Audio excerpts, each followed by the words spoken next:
A little girl gave her only cookie to a sad stranger, didn't know he was a millionaire CEO, and he'd changed their lives forever.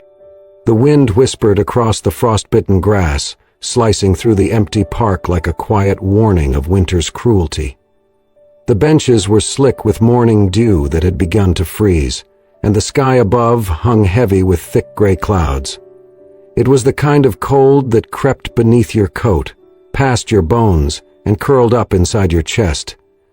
Kelly tightened the thin scarf around her neck, her breath visible in short, anxious bursts. One hand clutched a worn canvas tote slung over her shoulder, the other held tightly to the hand of her 3-year-old daughter, Molly. They walked slowly along the path, the park nearly deserted except for the squirrels darting among leafless trees. Kelly's face was pale, drawn with fatigue, her blonde hair tucked messily into a woolen cap. Her boots were scuffed, her jeans too thin for the season. Molly wore a coat one size too small, its zipper stuck halfway up, and the mittens on her hands did not match. But her eyes, bright, curious, kind, still searched the world as if it might offer something beautiful. They had nowhere to go. The landlord had changed the locks the night before, after 2 months of unpaid rent. Kelly had spent the night walking city blocks, carrying Molly when she grew tired, searching for warmth, for safety, for time. Now, in the quiet stillness of the park, she dropped down on the nearest bench and exhaled. From her tote bag she pulled out a paper napkin. Wrapped inside was the only food they had, one chocolate chip cookie. Slightly crushed, slightly stale, but still sweet. She had bought it with the last of their change at a gas station before sunrise, hoping it would bring Molly a moment of comfort. "Here, baby," Kelly said softly, pressing the cookie into her daughter's tiny hands. "Breakfast." Molly looked at the cookie, then at her mother. "Are you not eating?" Kelly smiled weakly. "I already did, sweetheart. That's all for you." Molly hesitated. She took one bite, then held the cookie in both hands like it was something precious. As she chewed, her gaze wandered. Across the park, a man sat alone on another bench.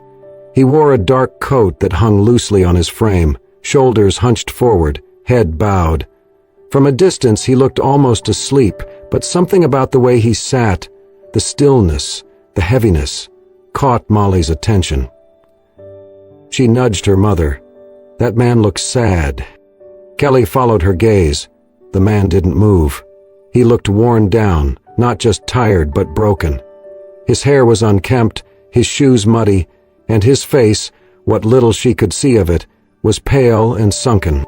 "Don't stare, sweetheart," Kelly murmured, gently, but Molly had already slipped off the bench.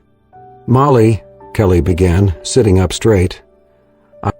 Molly walked across the grass, the cookie still in her hand. She stopped in front of the man's bench, close enough that he would see her if he lifted his head.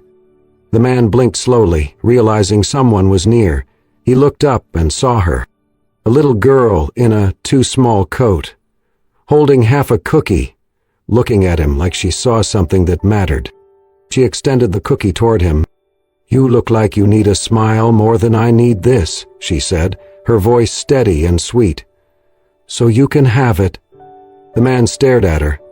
He didn't speak.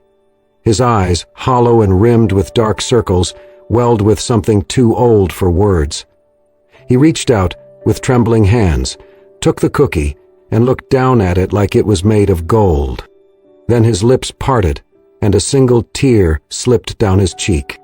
Kelly reached them moments later, her breath catching as she saw the man holding the cookie. She opened her mouth to apologize, to say something, anything, but the man raised his eyes to hers, and for a moment none of them spoke. The wind shifted gently through the trees, and something changed. The cookie remained untouched in Jordan's hand, long after the little girl and her mother had walked away. He sat on the bench, the cold biting into his fingers, his breath rising in broken clouds. The words she had said echoed through him with quiet insistence. "You look like you need a smile more than I need this." Something about it, so innocent, so complete, had cracked something inside him. It was the first time in months that he had felt anything resembling warmth.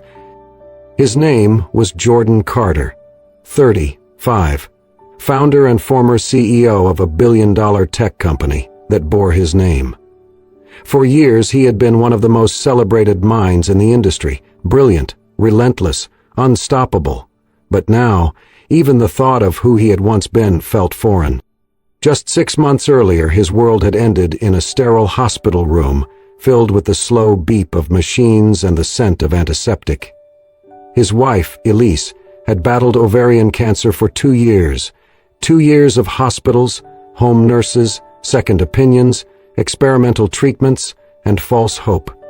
Through it all, she had smiled, had held his hand and told him everything would be okay, even when it was her pain that kept her awake through the night.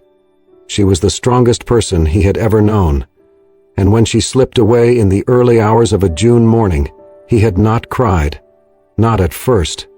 He had just sat there, holding her cooling hand, waiting for the moment to feel real. It never did.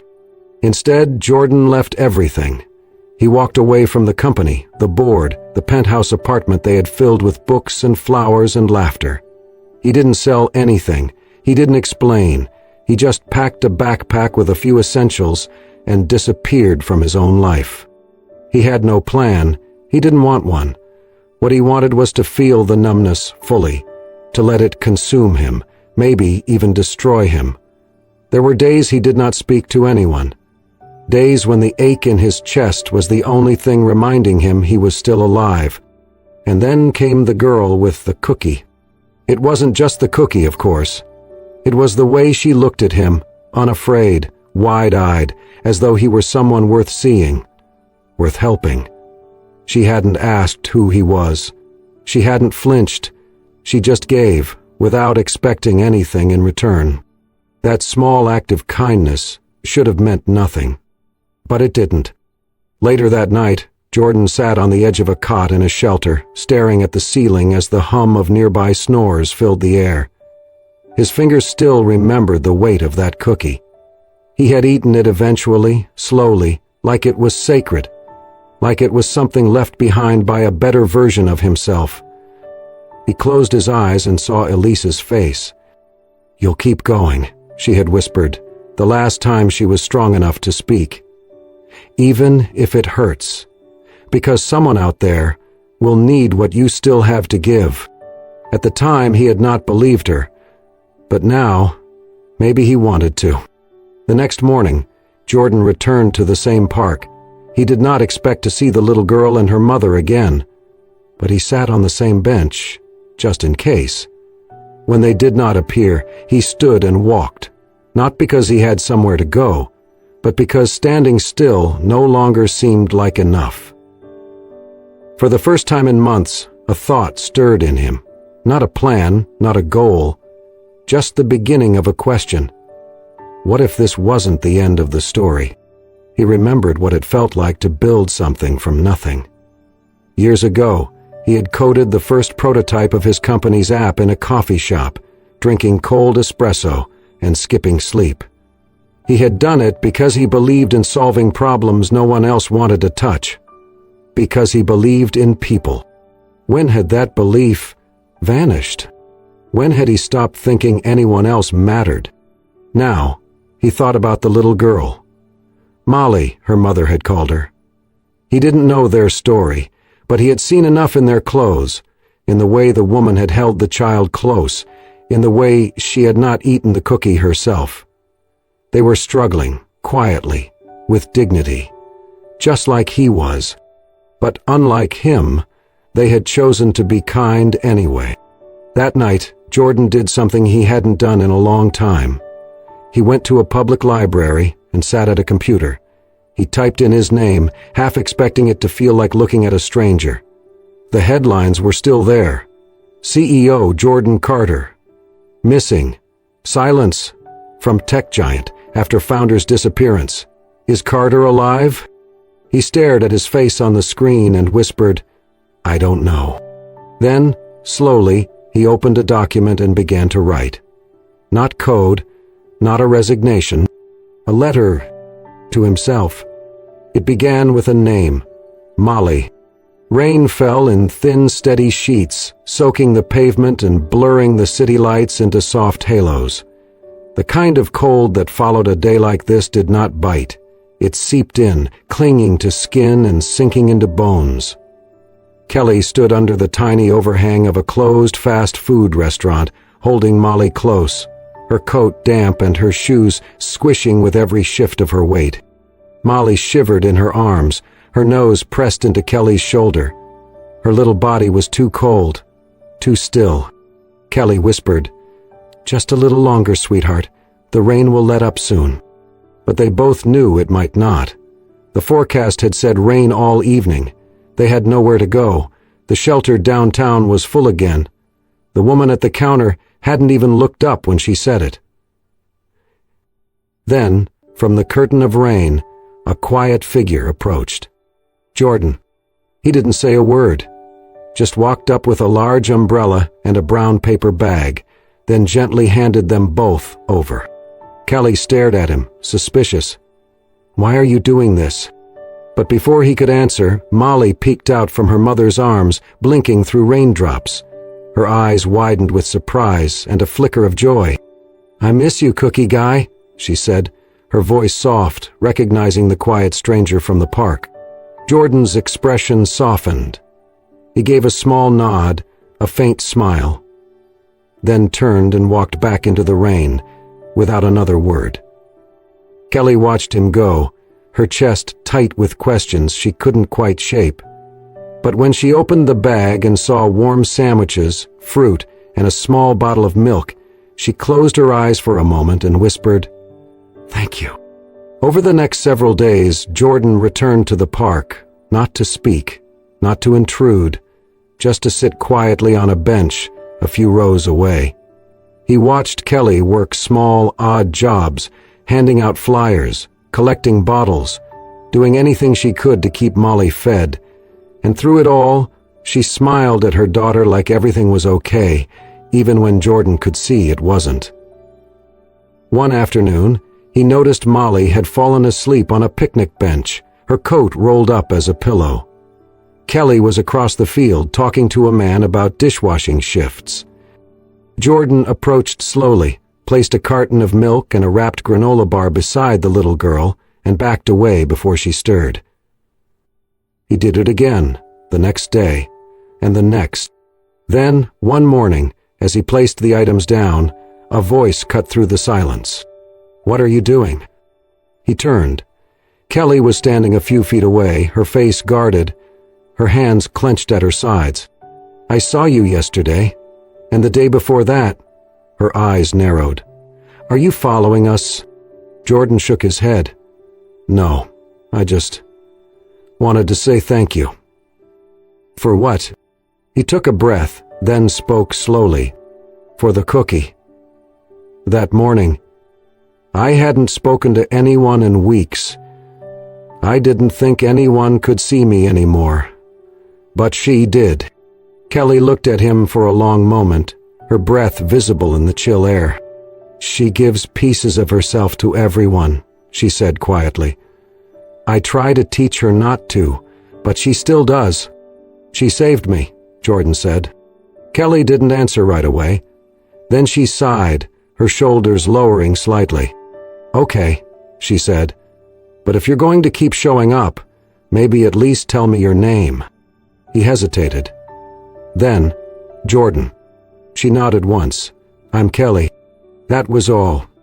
But something shifted in that moment. From then on, Jordan's quiet presence became part of their days. He never imposed, never lingered too long. Sometimes, he'd sit on the bench across the way and read a book, or feed birds, or help carry something when Kelly's arms were full. And slowly, that fragile thread of connection began to hold. It wasn't charity, it wasn't rescue. It was gratitude, and something else neither of them could quite name. Winter settled in like a long sigh, cold and unforgiving. The wind grew sharper, the nights darker, and the spaces between small acts of kindness began to close. Jordan never spoke of where he came from, and Kelly never asked. Whatever shadows they carried, they didn't need to name them to understand each other. He showed up with a bundle of gently worn coats one afternoon, wrapped in a plastic bag. "Too small for me," he said simply, handing them over. One was just Molly's size, a red puffer with a missing button, but still warm. She squealed and wrapped herself in it, spinning in the frost. "It's red like cinnamon," she giggled. From then on, Jordan became a quiet presence in their lives. He took Molly to the library one weekend, watching her eyes grow wide at the rows of books, her little fingers trailing over spines as if they were made of treasure. He taught her how to use the self-checkout machine, and when she chose a picture book about astronauts, he sat beside her on the carpet and read it aloud. Kelly arrived just as he finished the last page, her eyes catching the moment through the glass door before she stepped in. "She doesn't usually sit that still for anyone," she said with a smile as they left. Jordan shrugged. "I guess she just likes planets." What Kelly didn't know was that he had spent the night before reading every children's book about space he could find online, just so he wouldn't get the facts wrong. A few days later, he handed her a note with a name and phone number. "It's a diner on 9th, small place, good people, owner's an old friend," he explained. "They need help in the mornings, told them you're dependable." Kelly stared at the paper. "Why are you doing this?" Jordan met her eyes. "Because you keep going no matter what." She got the job. The money wasn't much, but it was steady. Enough for better food, enough for real soap and shoes that didn't leak. She worked the early shift, and Jordan would walk Molly to school afterward. At first, Kelly resisted the idea, but Molly insisted. "He's safe, Mommy. He reads me books about stars." She had started calling him Mr. Cookie, then Cookie Guy, and finally, simply, Uncle Cookie. The nickname stuck. One morning, as Jordan helped Molly zip her coat, she looked up at him and asked, "Do you think sad people are just waiting for someone to share their snack with?" He blinked. "Maybe. I think you were sad before, but now you smile more." He did not respond, but something in his chest shifted. Day by day, step by quiet step, Jordan felt the darkness inside him loosen.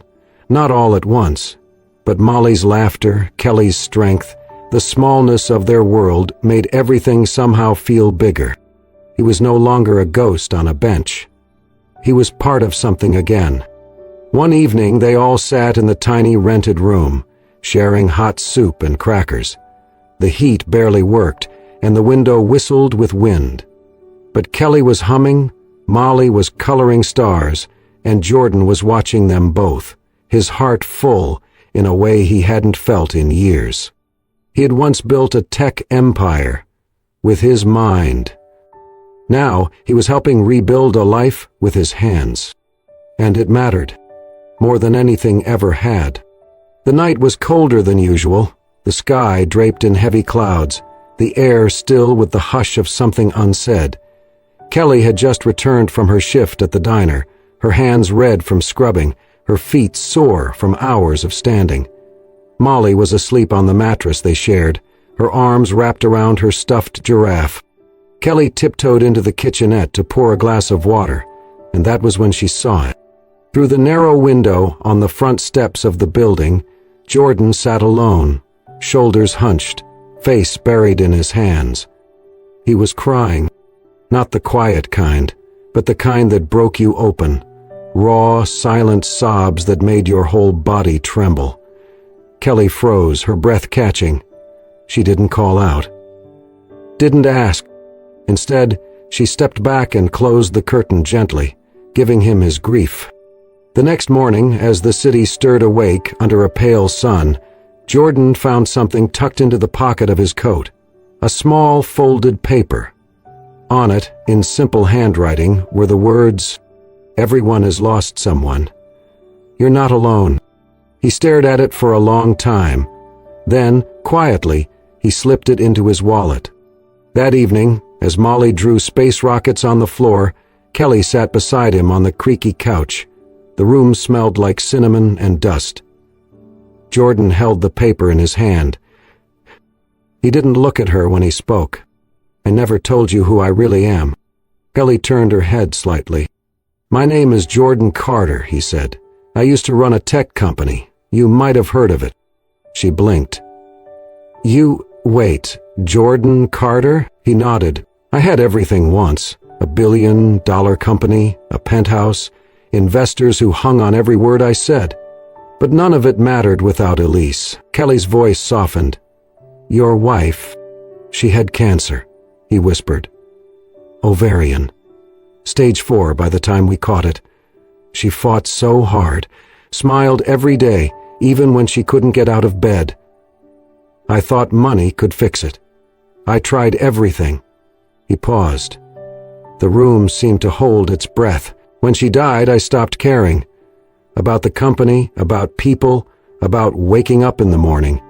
I walked out of my life with nothing but a backpack and a wallet I didn't open for months.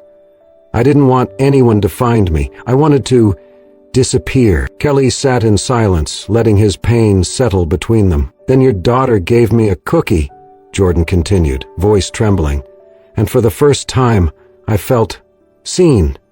She looked at me like I wasn't broken, like I was someone who could still matter." He wiped his eyes.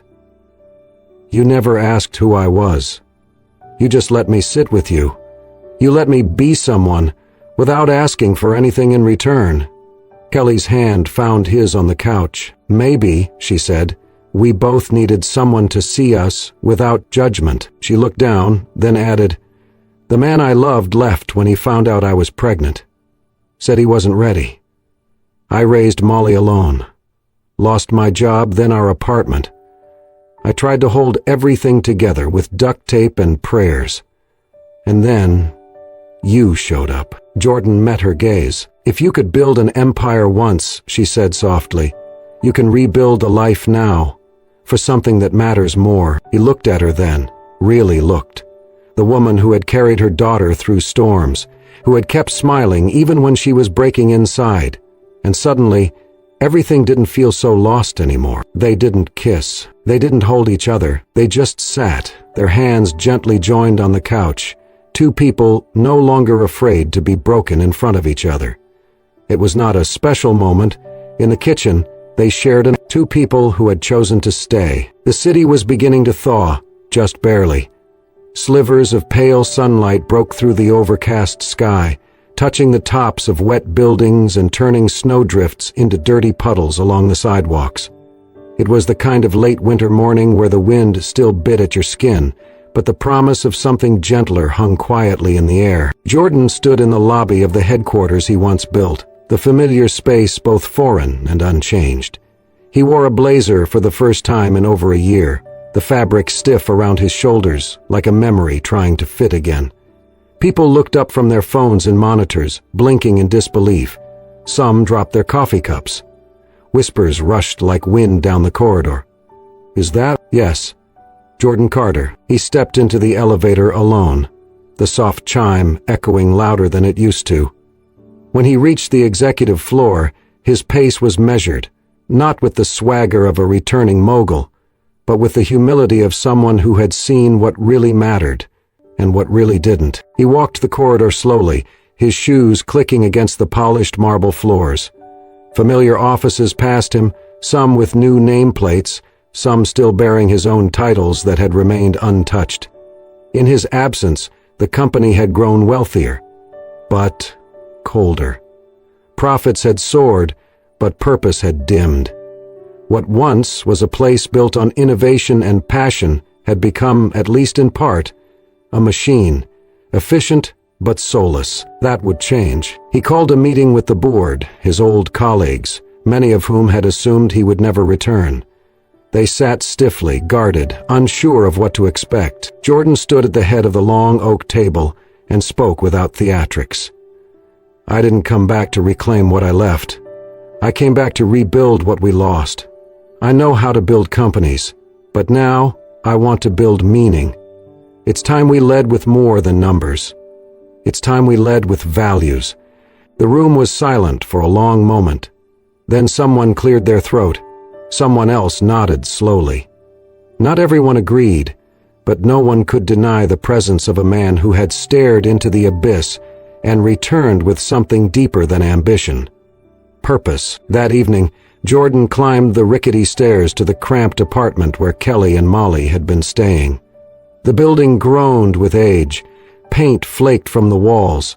The hall smelled of damp carpet and reheated soup. Kelly opened the door, her eyes wary but steady. Jordan stepped inside. The room was colder than outside. The heater was barely working.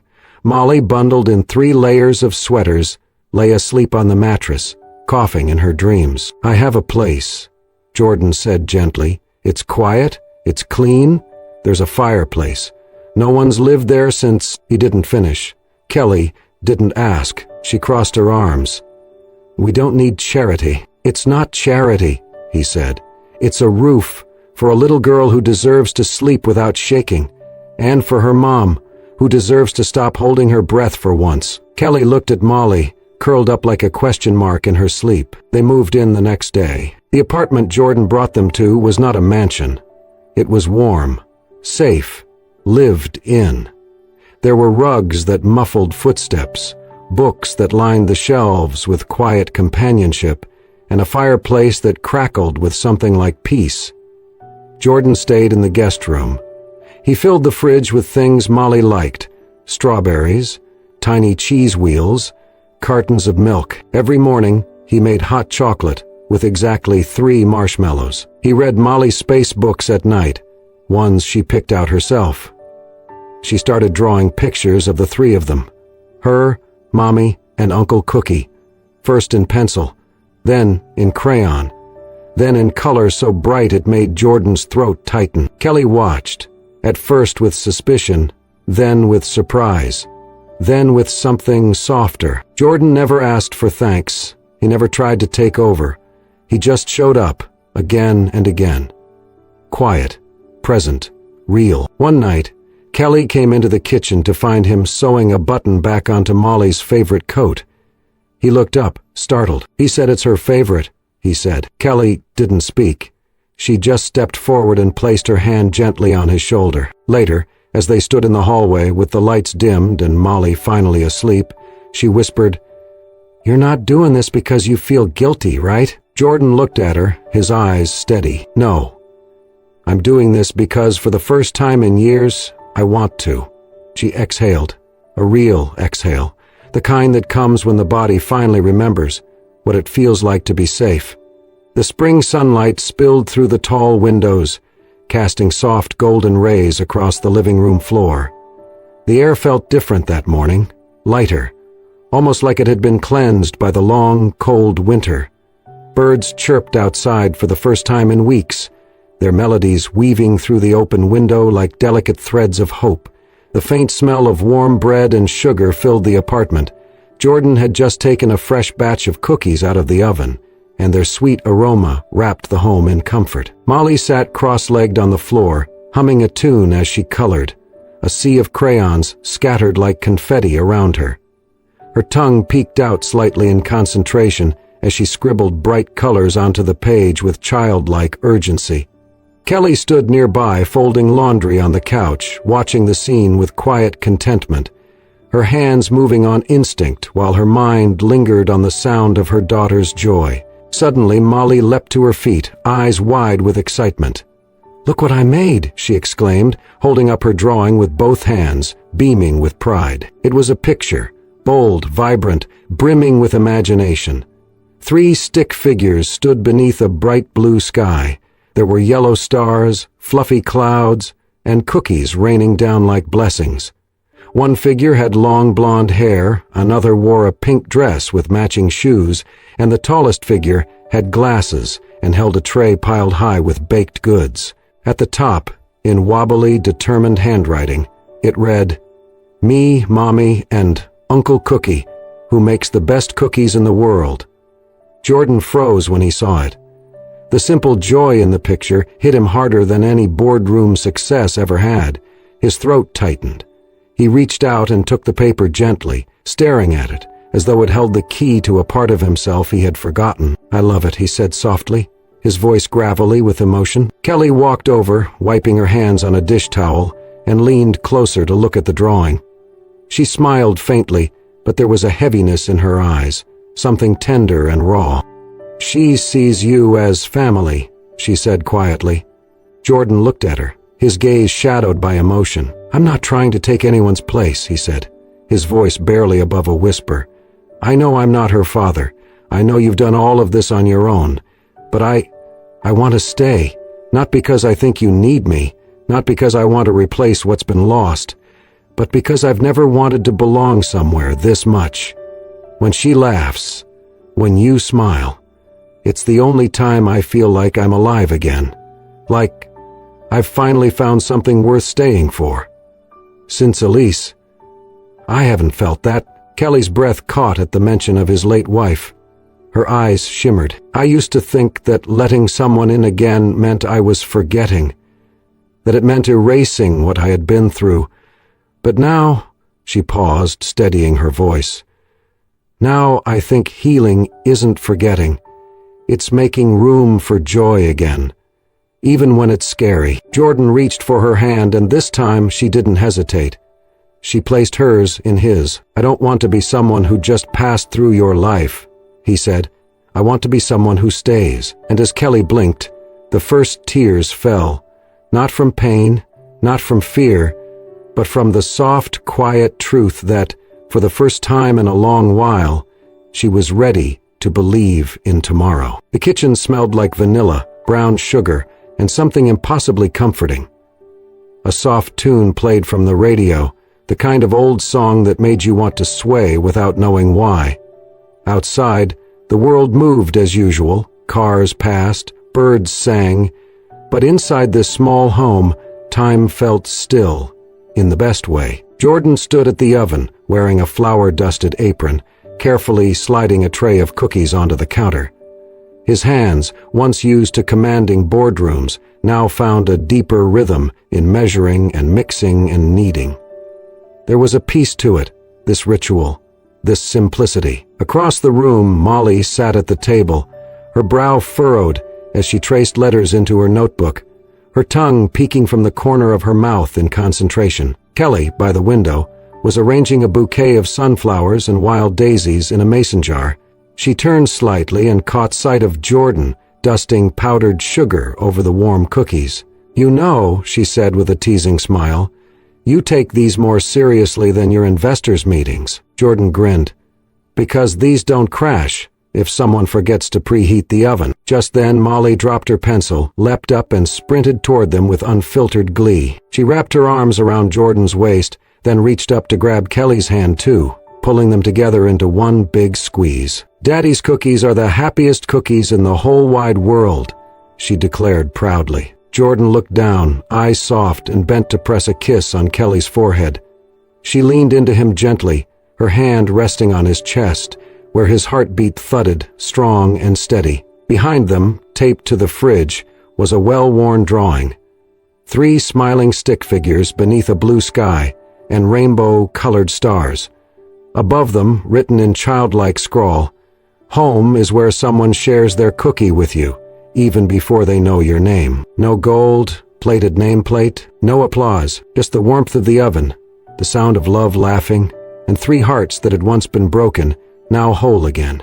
Not because of fate, but because they had chosen each other, and that made all the difference. If this story touched your heart, even just a little, then maybe you too believe, like we do, that kindness can still change the world, that a single cookie, a quiet act of love, can lead to something as big as family. If you believe in stories that heal, inspire, and remind us of what really matters, then we invite you to stay with us. Subscribe to Soul-Stirring Stories, where every tale is a gentle nudge to the soul, and a reminder that even in the darkest winters, love can still rise like warm bread on a Sunday morning. Thank you for watching, and we'll see you in the next story.